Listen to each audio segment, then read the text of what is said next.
Republicans should give up fighting Obamacare. An FTA with China will be mainly symbolic, and the mining boom isn't over. Those are just some of the thoughts of former Prime Minister John Howard, who addressed the CEO Magazine Executive Conference in Hamilton Island earlier today. He spoke exclusively with Sky News business reporter Nigel Freitas at the conference, who began by asking Mr Howard whether he supported the WA Premier's calls for a lift to the GST. I support the approach that the Abbott government is taking because it's implementing what it said it would do before the election. I think it's very important for the new government to honour commitments it made. I, of course, don't make any apology for the GST. It was one of our great economic reforms. Mr Abbott has said that he will have a review of the taxation system, and everything will be on the table in that review, including the current structure of the GST. Many business leaders feel the paid maternity leave policy is a huge impost on the business community. It's also going to create new levels of bureaucracy. It's a big government program. Doesn't this contravene every single tenet of a classical Liberal government? Well, you have to look at the totality of what the Abbott government is promising in relation to business, particularly business taxes. I mean, they're going to get rid of the mining tax and the carbon tax, and they are proposing a reduction in the company tax, which would equal in relation to the companies that will be liable for the levy to fund the paid parental leave scheme, the equivalent to that.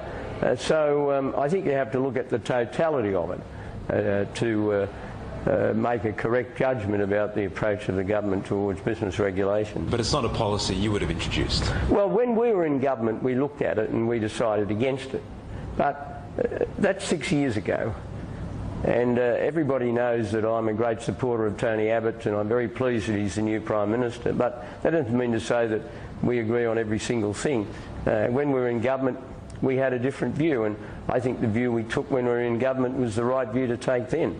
And but equally, he's the Prime Minister now, and he went to the public with it as a policy. He thinks it will boost labour force participation.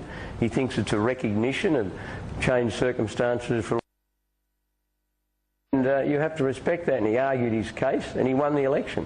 Now, on election night, it's reported that Tony Abbott called you his most trusted advisor. What kind of advice would you give to Mr Abbott as he tries to navigate through the current economy? Well, look, I wouldn't presume to tell him anything, even on a prestigious program as this, how to do. He'll run his own government, and he's now in the first term of the Abbott government, not the fifth term of the Howard government. Look, I think if he sticks to what he said he would do, if he is careful with the public's money, if he tries to run a no-surprises government, if he tries to restore a sense of calm and predictability to the economic framework of the country, business confidence will soar. The last 6 years has been so chaotic that people have lost confidence.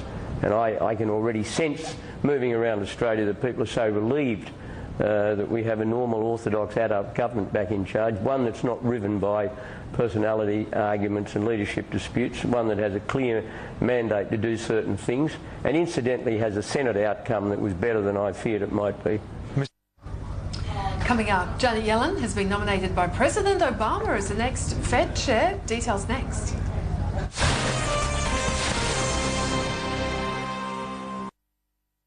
Could your business benefit from additional working capital? Would you like to increase